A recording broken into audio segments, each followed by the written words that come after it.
Welcome to a very special edition of Flea Market Fantasy, the world's second greatest Bronze Age era comic book podcast. And joining me as always is new Mike Ale, Kevin Jank. You know it's special because I'm wearing a monocle. No, that's not why it's special. That's not why it's special. Well, that's a sign that it's special. It's our third annual Flea Awards. That's right. We take a look back at all the comics we've read the past year, and we pick out the best ones. Honor the creators, the characters, and the stories that we like the most. Now it's the third annual, but we're going on to our fourth year, basically, of the show. That's confusing. First Fleas must have taken 100. Yeah. You didn't do it till the 100th issue? Correct. We did the first Fleas after 100 episodes, and then we did it at 150, and now we're doing them after episode 200. So we're looking back. Jank, you weren't here for all of the episodes of the past year. You joined up about, how long's it been now? 4 months? You've been here regularly? No, it's probably been, I think it was the end of November, so we're a good 7 months almost. Wow. Time flies. Yeah. How about that? Yeah, because I think, we've done about 34 or so episodes with you, I believe, since Mike. Anyway, that's a lot of shows.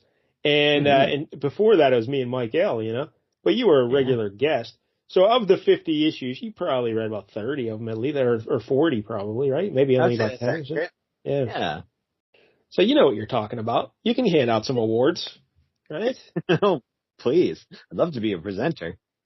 Yeah, of course, this is beyond our control. It's actually, we just accumulate all the votes from very important people around the world, and then the Academy decides the winners. They're a shadowy ball that meets in the middle of a volcano. Yeah.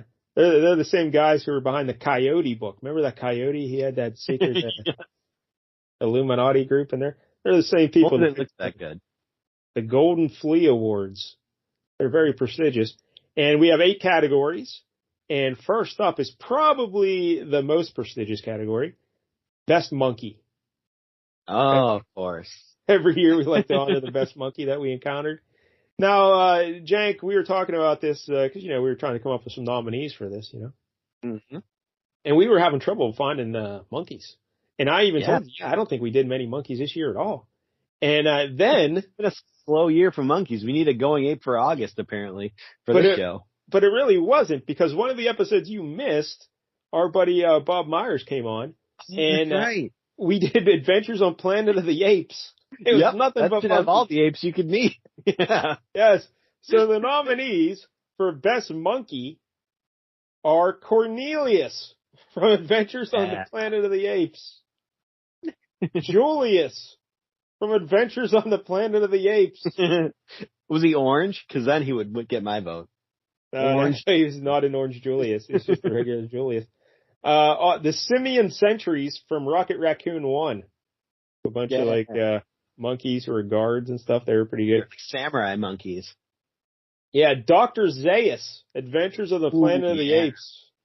Dr. Zaius, Dr. Zaius, Dr. Zaius, Dr. Zaius, Dr. Zaius, Dr. Zaius, Dr. Zaius, Dr. Zaius. I just want to see how long you'll go.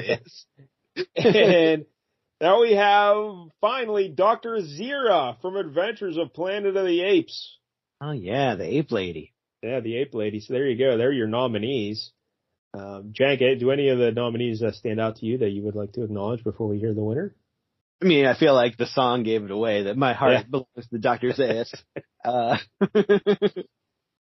And the winner of the Golden Flea for Best Monkey is Dr. Zaius, Adventure on Planet of the Apes. Yeah. Now, the reason why Dr. Zaius wins, because Dr. Zira, a lovely monkey lady, she's very nice, she's, but Dr. Zaius, he's a tough guy, this Dr. Zaius. He wants to eradicate all humans, for the benefit of monkey, what would it be? Monkeydom?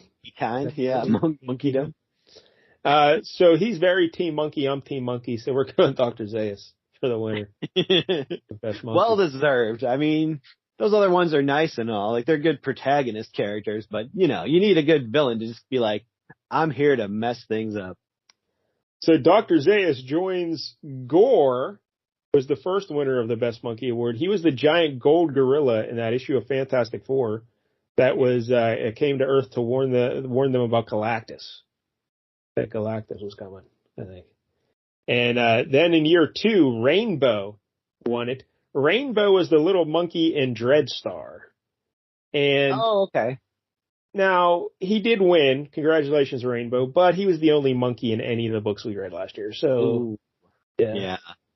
Take a little bit of the shine off of that one. Yeah. It's kind of like when Columbo won those Emmys. One year there was only like 2 other shows nominated. You know, it's like, come on, what are we doing? But you beat out Love Boat. How hard is that? Yeah, it's not that hard. All right. So next up, the What the F moment. Oh, this is always a favorite. Yeah, basically we read these comic books. We encounter lots of moments that are strange, weird, peculiar. You know, we're like, what the? What were they thinking? To give you some context here, in year 1, the winner was Mervis on his bicycle. This was at this was is it Dr. Midnight? Is that his name? Dr. Midnight, I believe, the old DC guy. And just out of nowhere, this guy comes runs into him with a giant like Victorian bicycle. Like the front wheel was enormous and the back was little. He just comes out of nowhere and runs him over with his bicycle. So yeah, that one. And then in year 2, it was the Thing talking to Vance Astor outside the window. This was that issue where the Thing was a wrestler, and he was inside an office having a conversation with someone. And then he looks over, and Vance Astor is standing outside the window, and then they just start having a conversation, but the window's shut, and they're still just talking, and it was very strange. It was very strange. The Thing, I feel like he's got a big booming voice. You could hear him outside the window. It was just very odd. All right, so the nominees this year: Beyonder Goes to the Bathroom, Secret Wars 2. Yeah. Oh, my favorite part of that is still when he comes out and he's just like, the experience has been consummated. That's right. Love that line. Yeah, Peter Parker was trying to tell the Beyonder how to go to the bathroom, and he, you know, that could have been a real horror show when Parker went in there afterwards. You know, like that could have been like, oh, it could have been over the wall. Like who knows what the Beyonder's doing in there? But yeah. He's still seeing people with clothes on. How do we know he has, like, you know, a penis or anything down there? Yeah, it's crazy. That's a weird web shooter spraying it everywhere. Our next nominee is Constantine unplugged the computer in Hellblazer 7. For those who don't remember this, one of his best buddies gets sucked into a computer. And he did it on purpose. He was going in to get some information, and he's like, "Oh, I'm going into the internet," because that's how you did it in the 80s. But while he was in there, his physical body spontaneously combusted. Mm-hmm. So his physical body was destroyed, and Constantine, instead of telling his friend this and trying to figure out a way to save his friend, he's like, "Yeah, I'm just going to unplug the computer." And he kills his friend. Yeah, not even like, oh, let me try to back him up onto like a floppy disk or something. Yeah. Nothing. Just I'm gonna unplug it.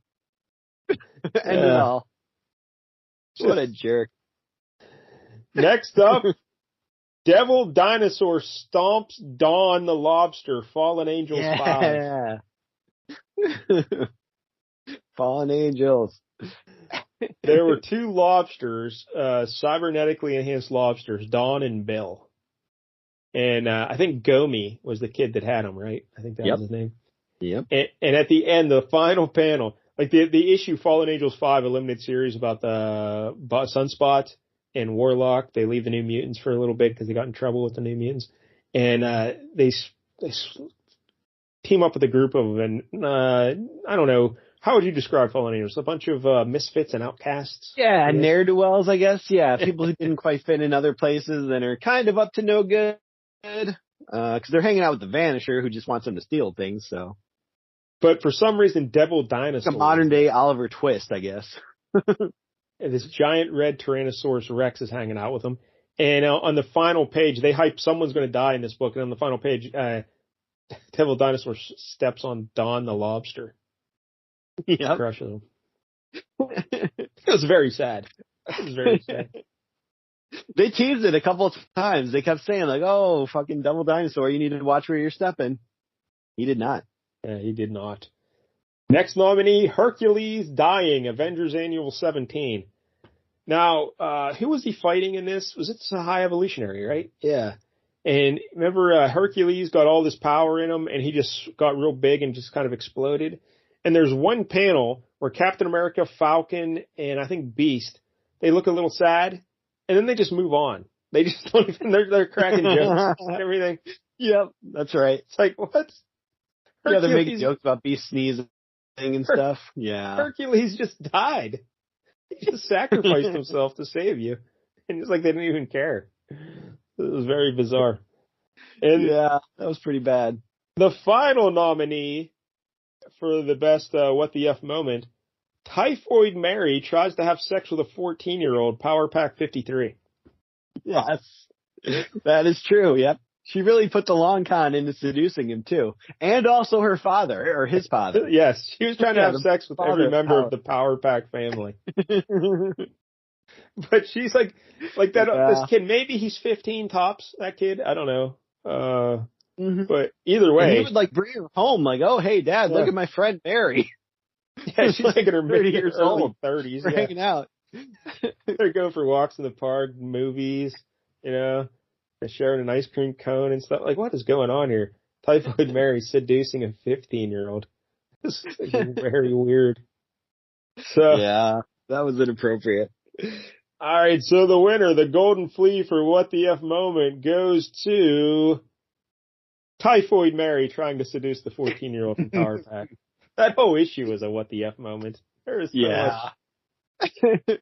They crammed a lot into that one issue, too. Like, oh, man. Remember the Dr. Doom stuff? That was just like, why is he talking to her like this? Why would he ever reveal personal things about himself? Yeah, it was all very strange. All right, the next category, Best Hero. And the first Golden Flea went to Black Panther for Jungle Action 9, I think, or 10, something like that. And then last year was Ms. Tree, my beloved Ms. Tree. Oh, of course. She was the best hero last year. So this year, sweep these awards last year. I think she got so many fleas. Yeah, which is usually not what you want in life, but a good old Ms. For this show's purposes, fleas are good. The nominees this year: 3D Man, Marvel Premiere 36.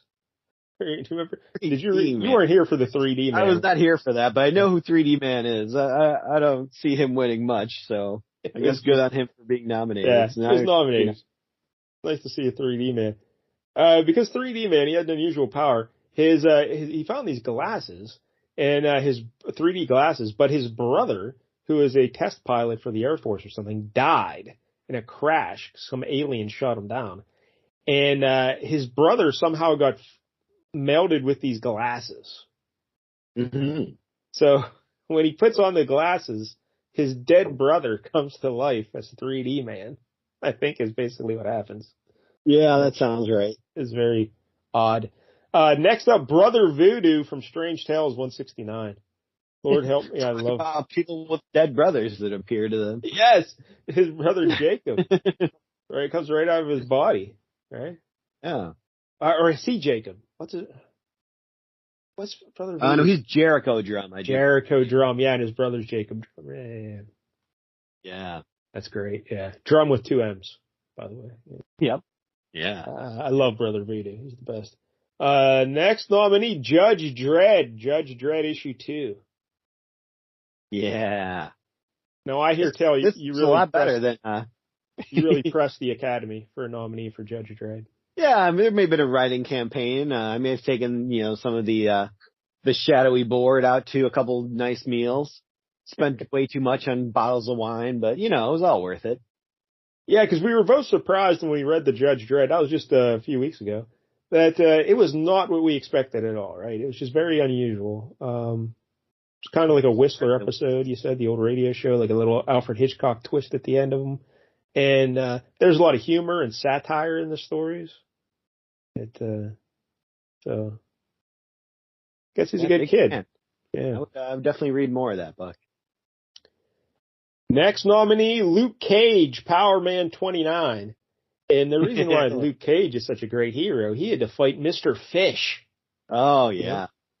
I mean, that's definitely, I hope he comes up in the best villain category. No normal man can fight Mr. Fish. It takes a true hero, and Luke Cage came through like a champ. He actually murdered Mr. Fish, I believe. So Yep. that was like an accident. Short range for Mr. Fish. Yeah, Mr. Fish jumped and he dodged, and yeah, he died. And the final nominee, Thing, Marvel 2-in-1 Annual 7. This was where Thing fought the champion of the universe. Remember that guy, the champion? Yeah, that guy's great. Yeah, the Thing had to box him, and he was getting just totally destroyed, but he kept coming back. You know, he wouldn't quit. He just kept getting up. And eventually he won the respect of the champion. And this was after the champion KO'd everybody else. You know, Colossus, he beating up everybody. Way stronger than him, like the Hulk, I think, right? Yeah. But the Thing, he kept coming. So, all right, the winner for Best Hero is Thing, Marvel 2-in-1 Annual 7. Yeah. That's what a hero should be, you know? He doesn't give up. Just keep standing. It's not how many times you get knocked down, Jank. It's how many times you get up. Your buddy Rocky Balboa said that, right? That's true. I can't argue with that. You got me on my own logic. That's right. I love that, man. So the Thing. Congratulations, Ben Grimm. 2 M's. Yeah. All right, so he does smoke cigars and wear a cool hat, so I'll give him that. But great. Next, Best Villain. In year 1, the Ultra Humanite won Best Villain. He's also a monkey. Ultra Humanite. Of course. And last year, the winner was Magneto from Alf. Yeah. Magneto. He's like Magneto, but he can control meat. I wish Cryclops would have been nominated. I remember him being pretty great. So this is probably the stiffest competition for any category. Best Villain. Yeah. Oh man, what a year we've had for villains. Yeah. It's been the year of the villain on this show. I would say so. First nominee, Heinrich von Schnickelschnapp, Marvel Team Up Annual 4. Yeah. Man, he's the best. What a great name. Heinrich von Schnickelschnapp was like an assassin for the Kingpin, and the Kingpin hired him to take out the Purple Man. But then the Purple Man used his voodoo on Heinrich, and he brainwashed him. But then eventually Heinrich was still going to assassinate Purple Man after him and the Purple Man and Kingpin had a little deal. But Kingpin said, you know what? Kill him anyway. But Moon Knight cracked him in the head with some billy clubs or something, or nunchucks, something like that, and knocked out Heinrich von Schnickelschnapp. That's the only appearance of Heinrich von Schnickelschnapp. What's your fondest memory? What a tragedy. Yeah. I mean, mostly just hearing the name over and over again. That's really the fondest memory I have of him.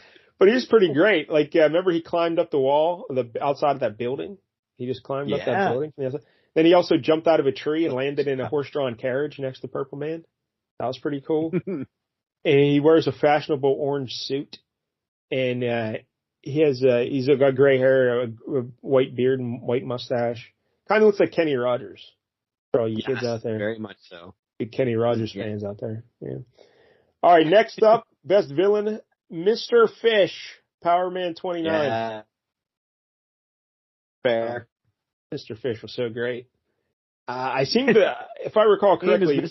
Fish, and he is a big fish guy. Yes, he's a giant fish guy. Freaking amazing. He got his powers because he was like, didn't he steal some radioactive stuff out of the back of a truck and he fell in the river or something and turned him into Mr. Fish? Yeah, and it got loose. Getting caught. Yeah. But still dressed very swanky, like a nice, well-dressed gangster. But he had like a laser gun too. Remember, he had that laser gun. That was pretty cool. All right, so the next nominee for Best Villain, Super Skrull, Marvel Chillers issue 7. He fought Tigra and Red Wolf. Super Skrull. Mm-hmm. Hey, you said Wolf, right? Yeah, I know. Just for you. Just for you. But I'm a big Super Skrull mark, so I liked seeing him. Yeah. He had some great lines. He was giving it to Tigra. Yeah. He was. Mac talking her.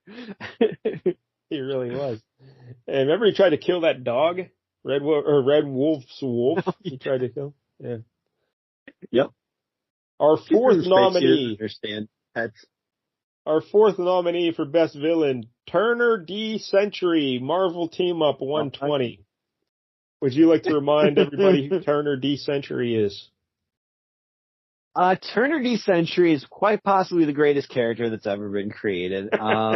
He's a man probably, in the 35 to 40-year-old range who is, absolutely in love with the old folks, the people of the greatest generation, people over the age of 65.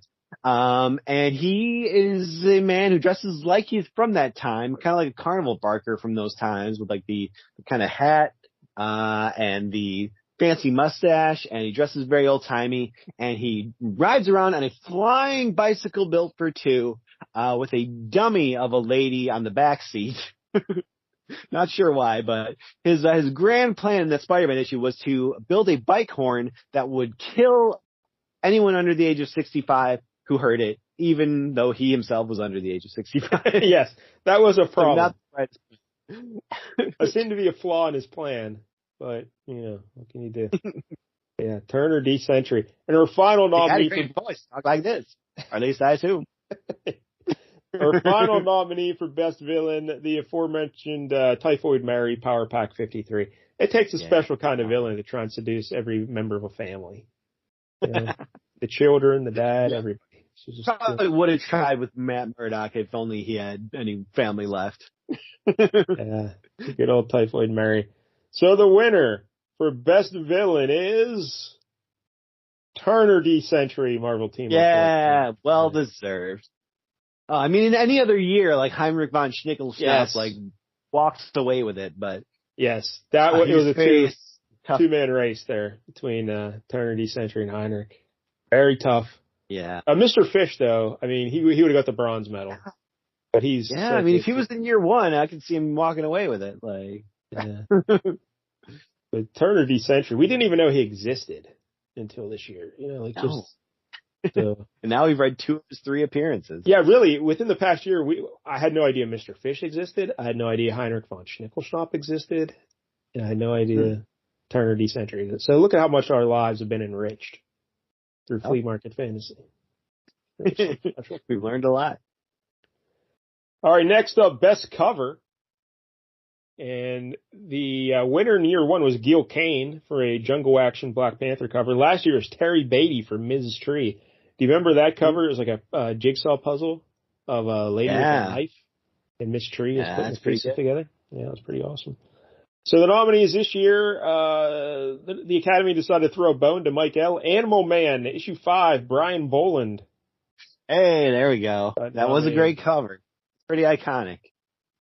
Yeah, Animal Man stretched out on the ground like kind of like Jesus on the cross, and you see a hand painting him, like the artist. Yeah, painted. part of it's finished, part of it's unfinished. It's kind of just rough pencils. It's pretty great. No matter what you thought of the comic book, I don't think you can argue too much with that cover. Next nominee, Marvel Team Up Annual 4, Frank Miller. This is the Heinrich von Schnickelschnapp issue, the big giant purple man face in the middle, and all the heroes floating in space around him. Iron Fist, Power Man, Moon Knight, Spider-Man, Daredevil. Pretty iconic cover. And it's been parodied over the years. They've used that. Yeah, they've homaged that one many times. So, yeah, that's kind of a classic setup they got there. Power Man 29, Ron Wilson. Mr. Fish choking Luke Cage over the edge of a building.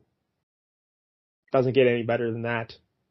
What doesn't he say, like, nobody laughs at Mr. Fish? I think that is correct, yeah. Very good. This one, the next nominee is one probably most people forgot about, but Red Sonja, issue 12 by Frank Bruner. It was a really nice cover. Red Sonja in the bottom right corner looking awesome, standing over some dead bodies. And then, like, her face is in the background in pink. It's a very striking cover. And the final nominee, The Shadow, issue 3, Bill Sienkiewicz. Oh, yeah. Sienkiewicz is always awesome. You know, his painted covers. And this is like The Shadow off the back of a train, and he's shooting his machine guns. And just the way it's colored, it looks really awesome. So, yes, it looks quite a bit better than the interior art that he did for that issue. Yes. Yeah. So the winner for best cover is Marvel Team Up Annual 4, Frank Miller. That's best cover there. I got no problem with that. That's a pretty solid one. Pretty good. All right. Best writer. In year 1, it was Steve Gerber for Howard the Duck. In year 2, Max Collins for Ms. Tree. Man, that Ms. Tree. What a woman. You really swept these awards. Man, the nominees are Chris Claremont, Wolverine issue 10. We just did that one, you know. Yeah. Old Sabretooth helping Wolverine celebrate his birthday, you know. J.M. DeMatteis, Marvel Team Up 120. He's the guy who brought us Turner D-Century. Yep. So, both of his first 2 appearances, right? Yeah, I believe so, because the first was in Spider-Woman. I think he did that one. Next, Mark Grunwald, Squadron Supreme, issue 1. It was so good, Alan Moore decided to steal it and make Watchmen. Disagree. They're very different. Congratulations, Mark Grunwald. Next up, Bill Mantlo for Power Man 29. He created Mr. Fish. What? Can't argue. Okay. And the final one, Len Wein, Strange Tales 169, Brother Voodoo. I don't think you were here for this, but it is a very strong issue with Brother Voodoo. So, yeah, those are the nominees. This is a tough one, Jake. This is a tough one. Yeah. I don't know. Oh, the Academy's still deciding, apparently. Yeah, the envelope is sticking. We're going to have like a Moonlight situation. It's pretty tough. But you know what we're going to do? The winner is going to be Mark Grunwald, Squadron Supreme, issue 1. And the reason we're giving it to Mark Grunwald is because he was trying to do something different there with Squadron Supreme. Yeah. And it was very innovative, trying to show like heroes in a new light, superheroes in a new light. And again, if you like Watchmen, you know all the things that Alan Moore did? Yeah, he did it first. He just did it first in Squadron Supreme. The execution was better in Alan Moore, but the idea and the premise, it's Mark Grunwald. So, and I don't think the premise is as similar as you're making it out to be. It's very similar. It's very similar. Like that's about Squadron Supreme was about heroes just flat out taking over and be like, we're in charge now. There really wasn't any of that. But it was like Watchmen was just about creating a crisis that, you know, an external crisis that would bring the Earth together. But it was the way he treated the superhero genre, like the way he looked at the characters, and they had like different problems than normal superheroes did. Like they had real world situations. They humanized the heroes, made them like real world heroes, you know, instead of. So in that sense, it's the same thing. But the plot of Watchmen was stolen from a Outer Limits episode. So the premise was stolen from Grunwald. The plot was stolen from Outer Limits. That's an easy distinction to miss. But, so Grunwald, and he loved Squadron Supreme. Remember, sadly, he passed away in his early 40s there unexpectedly. Yeah. And they actually put his ashes into the ink of the Squadron Supreme paperback, right? The trade paperback. Yeah, that's right. So, you know, good on you, Mark Grunwald. Get him an award for sure, yeah. Yeah, because usually over the years we've done a lot of Mark Grunwald, and I'm usually not the big fan of his stuff, but I really liked what he did with Squadron Supreme, so we'll go with that. Best artist in year 1, it was Cary Gamble, Indiana Jones, and I will say this, we've been doing this show for like 4 years almost. That is still the best drawn book I've encountered. Holy hell.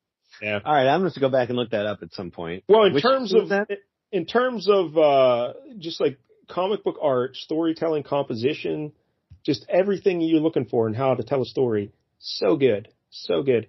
I can't even remember what issue it was. It was the one where the bell tower, he's hanging from the bell tower. I want to say like issue 14 around there. Last year was Bill Sienkiewicz, Electra Assassin. The hand-painted stuff. Pretty tremendous, yeah.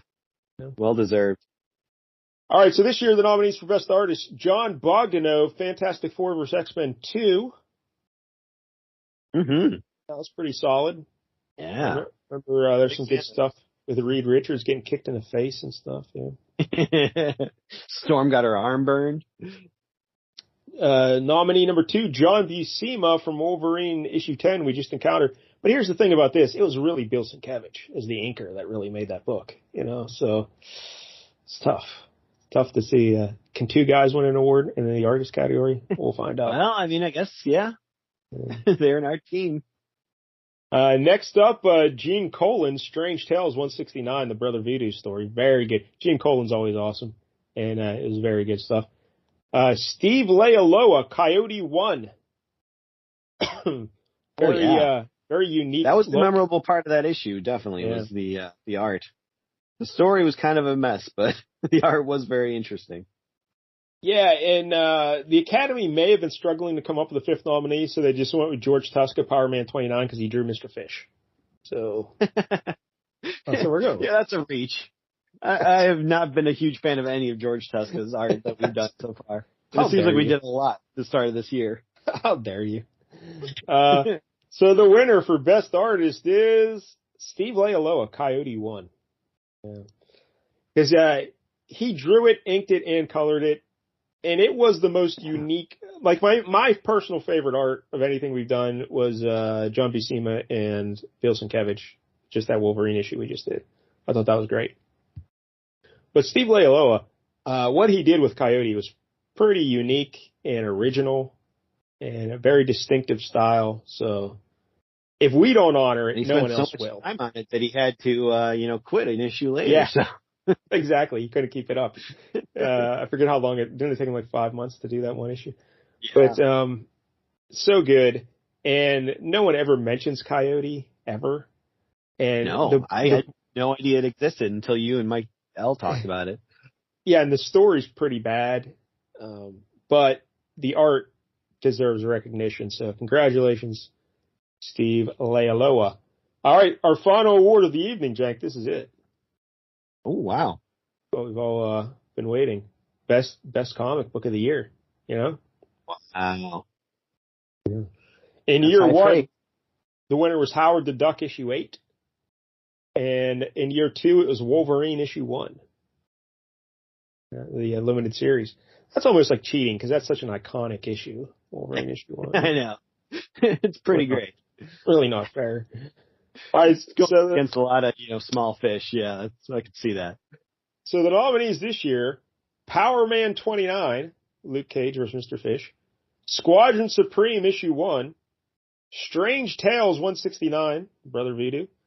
Super Villain Team Up 12.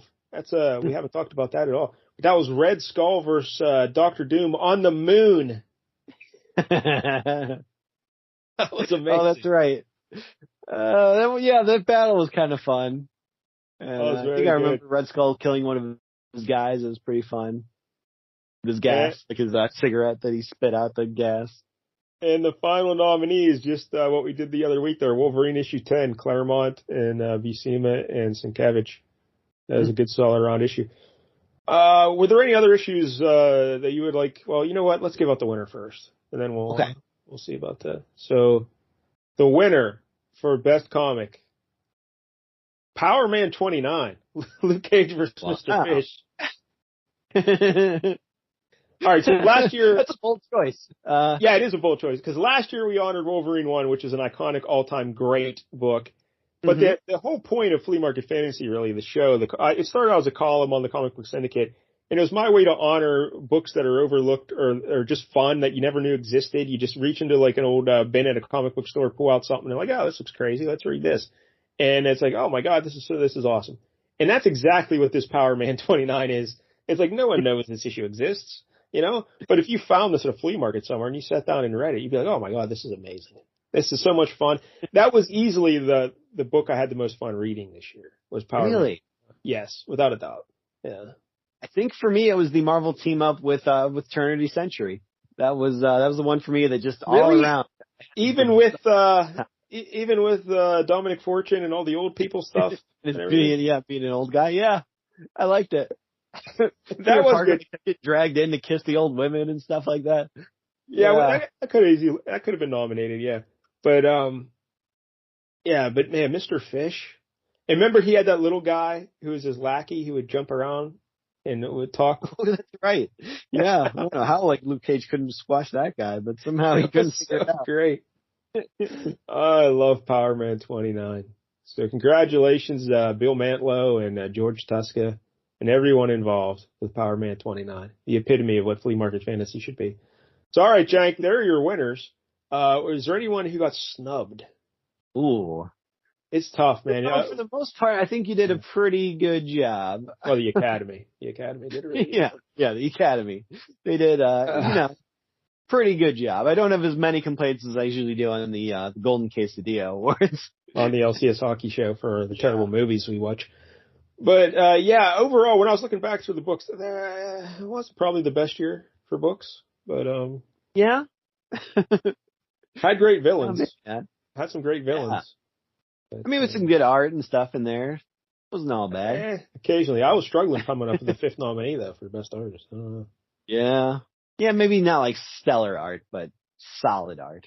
Yeah, it seemed most of it was just solid, but nothing really. That's why Leia Lois stood out so much, because it was like, oh, this is completely unique. You know what? Mike Mignola, we should have mentioned him for that Rocket Raccoon book. See, but I don't think that was good Mike Mignola, though. I don't think it was really. No, it's not what you would associate with Mike Mignola, but it's still pretty good. It's all right. So there it is, your third annual Golden Flea Awards. So next year, are we going to make another year, Jack? Can we go? I think we got it in us. I'm sure Hawk and Dove will be leading next year. That's a spoiler alert. Yeah. For the upcoming episode of Flea Market Fantasy. All right, so that's it for the Big Golden Flea Awards. Thank you, and who knows what we'll read. If we discovered Mr. Fish, Heinrich von Schnickelschnapp, and who is the other one? Oh, Turner D. Century. We discovered all three of those this year. Who knows what lies ahead? You know, who knows what's way out there in those long boxes at the old used comic store. You know, getting your back issues. Think of all the stories, all the characters. There was a villain I saw like on some list that I wanted to look at, but it was way before like the Bronze Age. It was more like Golden Age, called Lady Asbestos. I was like, oh, that's a good name. Lady Asbestos. This sounds amazing, but that was like human, the original Android Human Torch era, I think. So yeah, way too early. Lady Asbestos. So all right, that's it for the Golden Fleas. Thank you, and until next time, don't get any jank on you.